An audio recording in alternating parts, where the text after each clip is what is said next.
जिसमें आपको अच्छा लगेगा। ये पहली टैक्स देखिए, और छठी टैक्स में प्रोग्राम है ये, तो उसमें पहली टैक्स देखिए जो लॉस में नहीं है। तो लॉस में नहीं है तो सीधा कारण है टैक्स के जो मेंबर हैं वो अच्छा रोल प्ले कर रहे हैं, वो अपनी टैक्स को ज़्यादा बढ़िया तरीके से चला रहे हैं और उनका जो माइंड सेट है, दिमाग है, वो अच्छा है, नॉर्मल है।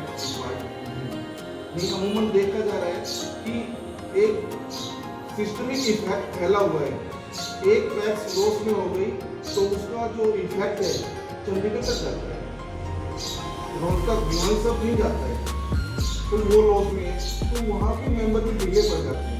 क्योंकि हमारा एक ह्यूमन नेचर ऐसा है, जो जिस काम में जोर पड़ता है उसको छोड़ देते, जो आसान होता है वो कर लेते हैं। डिफॉल्ट होना आसान होता है और एक बेकार से उम्मीद हम रख लेते हैं गवर्नमेंट माफ करेगी, है ना। एक इसका पूरा इफेक्ट जाता है, पूरे हरियाणा पहुंच जाता है, पूरे हरियाणा पूरे देश में पहुंच जाता है। तो बहुत सारे जो हमारे मेंबर्स हैं वो डिफॉल्ट कर जाते हैं। डिफॉल्ट करने से डबल लॉस होता है उनका। एक तो उनकी जो अपनी टैक्स है, क्योंकि टैक्स सरकारी नहीं है, सहकारी है, एक तो टैक्स लॉस में चली जाती है। दूसरा उनका जो घर का कल्चर है वो खराब हो जाता है। डिफॉल्ट होने चाहिए ना, हम नैतिकता से और ईमानदारी से काम नहीं कर पाते, हमारा डाइवर्ट हो जाता है। यानी हमें जाना है सोच करो करीना और हम किसी और रास्ते में मुड़ जाते हैं, पता भी नहीं होता है, आँख में से चलना शुरू करते हैं डिफॉल्ट होने के बाद। तो इस प्रकार से जो आपकी टैक्स अच्छा काम कर रही है, बहुत अच्छा लग रहा है, तो टैक्स, तो इसमें से आप तो पता भी होगा टैक्स के बायलाज क्या होते हैं, सहकारिता का क्या अर्थ होता है, हम सहकारिता को क्यों चूज करते हैं, सहकारिता को किस प्रकार का दिमाग, किस प्रकार का आदमी ज्यादा पसंद करता है, सहकारिता क्या है बता सकते हैं जी आप में कोई? सहकारिता का क्या मीनिंग है? What does cooperation mean? बता सकते हो? लेकिन एक फियर है, ये समाज में एक बड़ा फैला हुआ, पता सबको, मुझे पता है आपके पास लॉस में नहीं है तो आप सबका नेचर अच्छा, आप में नॉलेज लेवल भी अच्छा है, लेकिन बता नहीं पा रहे। एक फियर सा होता है, डर सा होता है, अननोन, जिसका हम पता नहीं है। तो फियर भी क्या होगा? फियर भी आपसे कहा जाए ना, एनालाइज करो किस प्रकार का फियर, क्यों नहीं बोल पा रहे आप? मेरे से बहुत बड़े हो, आपका एक्सपीरियंस मेरे से कहीं जाता है, ऑब्वियसली बात है, नॉलेज भी ज़्यादा है, क्योंकि एक्सपीरियंस ही बड़ा होता है। स्कूल कॉलेज छोटे होते हैं, एक्सपीरियंस की जो वैल्यू है सबसे बड़ी मानी गई है। तो लेकिन फियर आ जाता है, फियर हमें रोकता है, आगे नहीं बढ़ने देता। डर, जैसे आपको पता है आप बोल नहीं पा रहे, लेकिन कोशिश करना कि जब भी हम बातें कर रहे हैं, इंटरेक्शन करें, तो उसमें आप बोल पाओ, अपने व्यूज रख पाओ, वीडियो है। तो आपने बोलना भी अच्छे तरीके से। हमारे जो गांव के लोगों ने ये बात भी अमूमन देखी गई है, या तो बोलेंगे नहीं, बोलेंगे गुस्से में बोलेंगे, है ना। क्यों गुस्से में? इसलिए बोलेंगे बात मानी जानी चाहिए। नहीं, हम प्रजातंत्र के प्राणी है, डेमोक्रेटिक प्राणी है, अपनी बात को आगे रखना हमारा फर्ज है। मेजोरिटी या मैनेजमेंट माने या ना माने, उनकी अपनी ड्यूटी है, क्योंकि मेजोरिटी फैसले नहीं जाते हैं। मेजोरिटी ना भी माने, जरूरी कोई हमारी सारी बात अच्छी हो, मैं जो कुछ मैं बोल रहा हूँ आपको अच्छा लगे जरूरी नहीं है, लेकिन हम शांति से सुन ले और अपनी बात को आगे रख तो दे कम से कम, ठीक है। तो सहकारिता क्या है, सहकारिता का क्या अर्थ है, कौन लोग सहकारिता को पसंद करते हैं, इसकी चॉइस सहकारिता है, ये आपको हम बताएंगे विस्तृत तौर पर। और आपसे भी बीच बीच में पूछते रहेंगे, आप अपनी ओर से भी बताते रहना, अपने जो एक्सपीरियंस है शेयर करते रहे, क्योंकि हम भी आपसे कुछ सीख के जाए। इतनी एज है हमारे सभी बाबा जी और सभी, तो उस एज का थोड़ा बहुत फायदा हमें भी मिले। जो एक्सपीरियंस होता है ना जी, एकदम ठोकर खा के एक्सपीरियंस लेते हैं। एक एक्सपीरियंस की बात है, आप बड़े बड़े हैं, आपने तैयार माल कर रखा है एक्सपीरियंस का, आप हमें बता सकते हैं भैया उधर मत जाना, गड़बड़ ये काम मत करना, क्योंकि आपने जो 60 70 80 साल जी है, तो एक तैयार एक्सपीरियंस हो गया है, निचोड़ बन गया है ना। टीचर क्या करते हैं? टीचर भी एक्सपीरियंस करते ट्रांसफर, है ना, करते हैं ट्रांसफर एक्सपीरियंस। ऐसे आपका जो अपना एक्सपीरियंस है वो भी नई जनरेशन को ट्रांसफर होना चाहिए, ठीक है जी।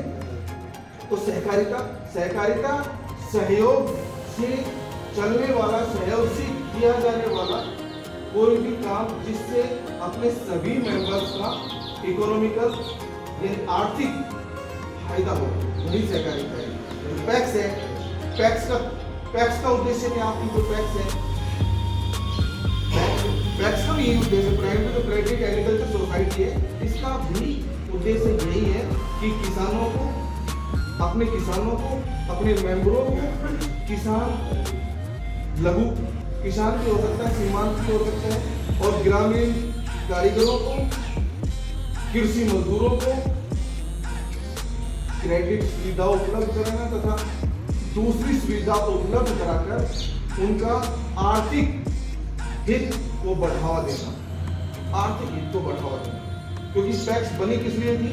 आपको पता है, अपने किसानों को जो हाई रेट के इंटरेस्ट से बचाने के लिए, लैंडलॉर्ड से ले लेते थे ना, उससे बचाने के लिए एक बहुत ही पवित्र गोल के साथ, उद्देश्य के साथ टैक्स बनी थी, और आपकी टैक्स वो काम कर रही है, ये भी बहुत अच्छी बात है। टैक्स भोजावास ये बहुत अच्छा काम कर रही है, ये और अच्छा है। इसलिए आपकी टैक्स के पास एक ऑप्शन भी भेजा है सरकार ने, इस टैक्स को मल्टीपर्पज बनाया जाए। मल्टीपर्पज यानी दूसरे काम भी शुरू किए जाए। अभी तक तो हम एक ही काम कर रहे हैं, शॉर्ट टर्म क्रेडिट ले लेते हैं और अपना जमा करा देते हैं ना, लेन देन करते हैं पैसों का ही। लेकिन टैक्स में दूसरी सुविधाएं भी लागू की जाए, हमारे मेंबर्स को ज्यादा फायदा हो। सारी, जैसे कि अभी कितने बड़े बड़े मॉल खुले हुए ना, जब वो लोग हमसे इतना फायदा उठा रहे हैं, क्यों ना हम अपनी टैक्स में ही कम से कम एक मिनी मॉल तो खोल सकते हैं, मिनी मार्ट तो खोल सकते हैं, जिसमें आसपास के लोगों के लिए, टैक्स के मेंबरों के लिए जो भी कंज्यूम की जाने वाली वस्तुएं हैं वो उपलब्ध हो सके अंडर वन रूफ, एक छत के नीचे। तो ऐसी कुछ योजनाएं सरकार दे रही है। दूसरी योजनाएं भी है, आप यहाँ हैफर्ड का आउटलेट भी खोल सकते हैं। हैफर्ड के जो भी प्रोडक्ट हैं, चीनी, तेल, हैफर्ड की खल, वो आप यहाँ रख सकते हैं। अपने जो मेंबर्स हैं, अपने जो आसपास के लोग हैं, उसको आसानी से उपलब्ध हो जाए, वो भी मार्केट से सस्ते रेट पर। क्योंकि आपकी संस्था का जो गोल है, सहकारी संस्था का जो गोल है, जो उद्देश्य है, प्रॉफिट कमाना नहीं है, लेकिन ये भी एक लॉस में ना है। कोई भी चीज परचेज की जाए उस रेट में बेचो, लॉस ना हो, हमें सभी मेंबरों का आर्थिक हित हो, आर्थिक फायदा हो, ये इसका मेन लक्ष्य होता है। यानी स्वार्थ नहीं होता है, अनसेल्फिश मैनर से कोई भी काम करना है, कोई भी बिजनेस करना है, ये सहकारी संस्थाओं का मेन उद्देश्य होता है जी। और इसमें बीटा के दूध भी लग सकते हैं।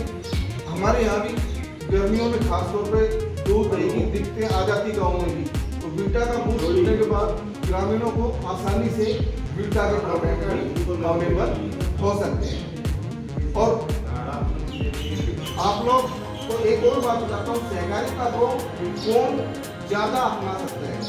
मैं तो कहूँगा कि आप लोग जितनी भी पैक्स है उसमें से सबसे स्वतंत्र दिमाग के भोजाबाद पैक्स के मेंबर है। क्योंकि स्वतंत्र आदमी जो दिमाग से स्वतंत्र है वो सहकारिता को अपना सकता है। जो किसी भी प्रकार से डिपेंड है, दबाव में, प्रेशर में, वो सहकारिता को ज्यादा नहीं अपना सकता। क्योंकि सहकारिता के लिए स्वतंत्र माइंड चाहिए।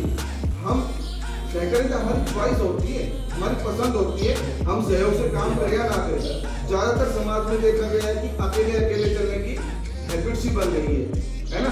और एक बहुत आसानी से ये कह देते हैं, भाई भाई को कह देता है जा, मेरी जरूरत नहीं है मुझे।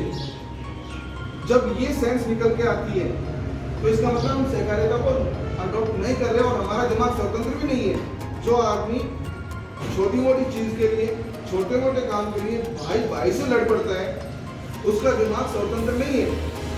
हो सकता है कि उसकी जो घरवाली है या उसके दूसरे प्रेशर्स हैं वो उससे भाई लड़ने के लिए आतुर हो जाता है। दूसरा जो घर का नेगेटिव एनवायरनमेंट उससे, नहीं तो ज़्यादातर आपस में बड़े होते हैं ना, मैंने कहा कई बार 150 रुपये के लिए 1000 रुपये के लिए मैं देखा तो भाई को 10 लाख में नहीं मिलेगा। अगर हम भाई से 10 लाख के लिए लड़ाई करते हैं, अपमान करते हैं एक दूसरे का, नहीं मिलेगा। जो दिमाग इंडिपेंडेंट है, स्वतंत्र है, वो अपने लेवल पे सोच सकते हैं, अपने लेवल पे सोच सकते हैं, दूसरी जो चीजों को मैनेज कर सकता है। घर का दूसरा नेगेटिव एनवायरनमेंट उसको मैनेज भी करना आना चाहिए ना। गलतियां हो जाती जो भी है, सबसे बड़ी बात मैनेज करना आना चाहिए। जैसे अभी फियर की बात कर रहे थे, आपसे पूछ रहे सहकारिता क्या, आप नहीं बता पाए, एक फियर था, उसको मैनेज करके जो आप बोलते हो ठीक बोलते हो। सबसे बड़ा तो ये यही नहीं है। अगर बच्चे जो क्लासरूम में देख रहे, मैं पहले टीचर भी था, तो बच्चों को पढ़ा, बहुत सारे बच्चे हैं जिनको क्वेश्चन आता भी था, वो भी जवाब नहीं देते, तो उनको फियर का मैनेजमेंट नहीं है, डर का मैनेजमेंट। डर एक अच्छी चीज है, डर हमें किसी नेगेटिविटी से या किसी बड़े खतरे से बचाता है। एक नेचुरल फीलिंग में डर भी और जरूरी है, भगवान ने हमें जरूरी चीजें दी है। अगर वो नहीं होगा तो हम गिर जाएंगे चप्पल से, जब गाड़ी आ रही डर नहीं है तो वो हमें रन ओवर कर जाएगी। तो डर अच्छी, लेकिन उसको मैनेज किया जाना चाहिए पॉजिटिवली, है जी। कोई मैनेजमेंट आपको पता होनी चाहिए। अच्छा, सहकारिता के लिए अगर हम स्वतंत्र माइंड की बात करें, ज्यादा जो स्वतंत्र माइंड है वो ज्यादा आवाज मतलब वो ज्यादा सहकारिता को अपना सकता है। एक Stephen R Covey the 7 habit of highly effective book लिखी, पढ़ते हो भाई? 7 habits of highly effective person. उसकी हैबिट के अंदर उन्होंने एक इंटरडिपेंडेंस जो शब्द है, परस्पर एक दूसरे पर डिपेंड होते हैं, है ना, उसको ज्यादा महत्व दिया है। तो उसने एक मैच्योरिटी कंटिन्यूम तरीके से एक मॉडल दिया कि हम किस प्रकार से मैच्योर होते हैं धीरे धीरे ग्रेजुअली। जब हम मैच्योर हो जाते हैं, कंप्लीट मैच्योर हो जाते हैं, उस समय हम इंटरडिपेंडेंस को ज्यादा पसंद करते हैं। हमारी शुरुआत कहाँ से होती है? Dependent, dependence, independence, interdependence.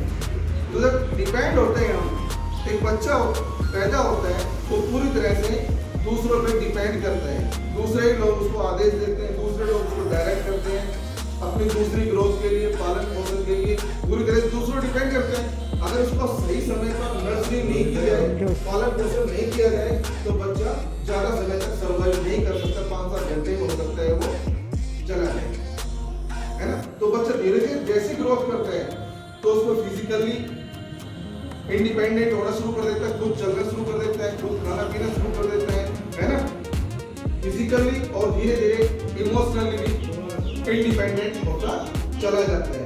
तो इंडिपेंडेंट के अंदर एक पैराडाइम आता है, सोचने का तरीका। हमारा सोचने का तरीका होता है, वो हमारी ग्रोथ का मेन रीजन होता है, सोचने का तरीका, हम कैसे सोचते हैं, तो इसको बोलते हैं पैराडाइम। पैराडाइम क्या होता है? सोचने का तरीका, the way we think, the way we see and think, कि हम चीजों को कैसे देखते हैं।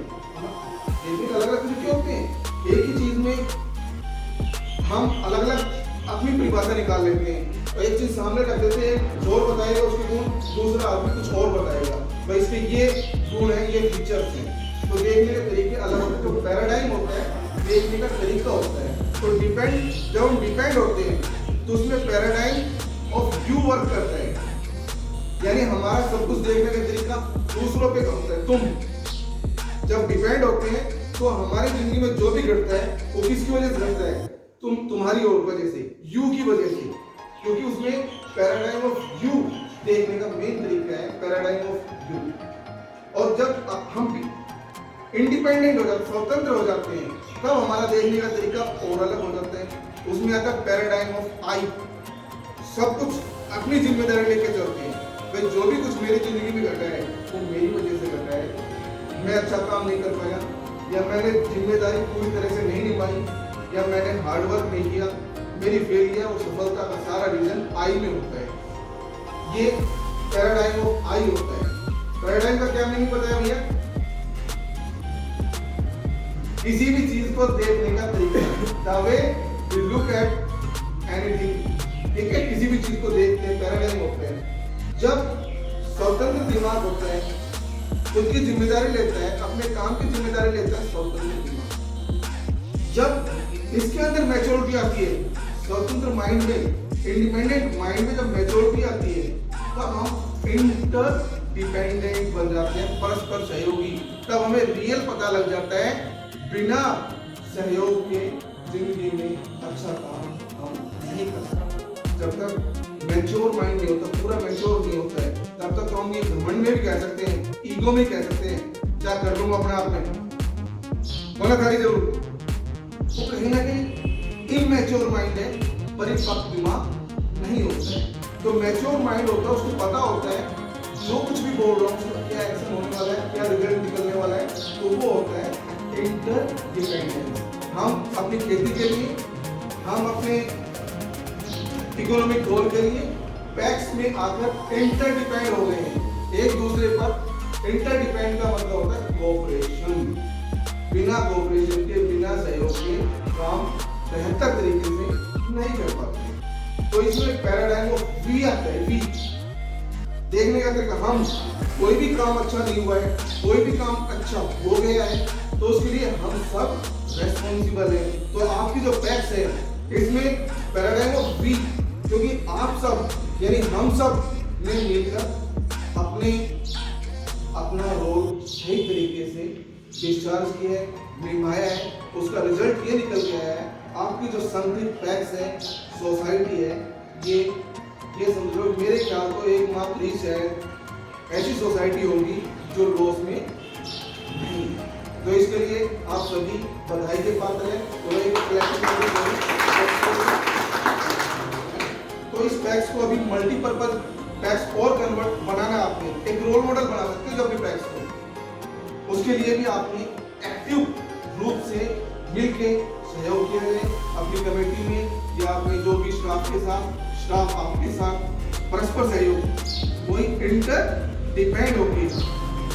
इंटरडिपेंड का सबसे बड़ा फायदा ये है, हम जब आजाद हो जाते हैं तो एक दूसरे की जो एबिलिटी है, योग्यता है, एक दूसरे का जो टैलेंट है, उसको हम मिला के मिलकर एक बेहतर परिणाम हासिल कर सकते हैं। इंडिविजुअल कहते हैं ना, अकेला चला पहाड़ नहीं तोड़ सकता है। चाहे कोई आदमी कितना ही टैलेंटेड हो, बिना सबके मिले आगे नहीं बढ़ सकता। इसलिए कहा जाता है people make us, people destroy us. लोग ही हमें बनाते हैं, लोग ही हमें डिस्ट्रॉय कर देते हैं। अगर हम कट ऑफ हो गए सोसाइटी से, अकेले चलने लगे, समझ लो कि टाइम आ गया है। सोसाइटी के साथ मिलके रहेंगे तो बेहतर ग्रोथ होने के पूरे चांसेस होते हैं, बहुत बढ़िया रिजल्ट आने के चांसेस होते हैं। तो इस प्रकार से आप सबसे यही उम्मीद करते हैं कि बेहतर रिजल्ट बनाएं और एक ऐसी जिम्मेदारी लें, आप अपनी जिम्मेदारी लें कि हम कोऑपरेशन को रियल सेंस में एक रोल मॉडल के रूप में भोजावास यानी भोजावास के कनीना ब्लॉक में, इसलिए भोजावास के यहाँ से एक सिस्टमिक इफेक्ट वो होता है जो पूरे सिस्टम को प्रभावित कर देता है। अभी तक नेगेटिव सिस्टमिक इफेक्ट था, देखा गया था कि एक सोसाइटी लॉस में है तो उसकी देखने से दूसरी सोसाइटी में मेंबर है वो भी ढीले होते चले गए और वो भी लॉस में जाते, बहुत ज्यादा यानी मैक्सिमम सोसाइटी लॉस में है। लेकिन जब आपकी लॉस में नहीं है तो ये जो इफेक्ट है, पॉजिटिव इफेक्ट है, एक अच्छा इफेक्ट है, अच्छा जो मैसेज है, ये भी जाना चाहिए ना आगे तक। तो उसके लिए आपको प्रयास करना और अपने मेंबर को और सुदृढ़ बनाओ, अच्छा रिजल्ट करो। और जो 4-5 जो स्कीमें आई है, आप अपने जो प्रबंधक है, मेरे साहब है, कमेटी है, उनसे मिलके उन स्कीमों को एग्जीक्यूट करवाओ। आप अपने लिए और समाज के लिए अच्छा यानी रोल मॉडल करो। जब हम सोचते हैं ना, प्रोग्रेस चाहते हैं, तभी प्रोग्रेस होती है। When we want better life, progress. जब हम बेहतर जिंदगी चाहते हैं तो तरक्की होती है। ऐसे ही आविष्कार होते हैं, कोरोना का टीका कोरोना का टीके की जरूरत पड़ गई थी ना, पूरा संसार के साइंटिस्ट बनाने के लिए लग गए थे, क्योंकि वो हमारी जरूरत थी और बने, देर सवेर बने। ऐसे ही आप अपनी जरूरत को, बेहतर लाइफ आपकी जरूरत होगी, बेटर लाइफ आपकी जरूरत होगी, तो आप उस प्रकार की प्रोग्रेस भी करोगे। ठीक है, यही है।